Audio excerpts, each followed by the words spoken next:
remaja kau.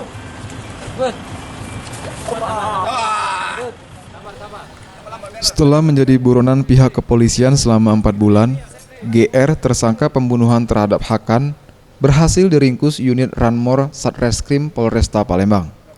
Tersangka diringkus saat berada di kawasan Jalan Maya Ruslan. Dirinya pun terpaksa dilumpuhkan dengan timah panas lantaran melawan serta mencoba kabur dari kejaran petugas. Menurut data yang dihimpun, selama GR menjadi DPO kepolisian, ia menetap di daerah Tangerang, Banten. Kemudian, ia memutuskan untuk kembali ke kampung halamannya Palembang lantaran dilanda rindu dengan anggota keluarganya. Kasat Reskrim Polresta Palembang Kompol Yon Edi Winara mengatakan, GR merupakan tersangka kasus pembunuhan terhadap Hakan. GR nekat menghabisi nyawa korban dikarenakan kesal dengan ulah korban yang enggan membayar hutang narkoba jenis sabu kepada seorang bandar. Setelah dibunuh, mayat korban sempat dibuang ke sungai untuk menghilangkan jejak tersangka.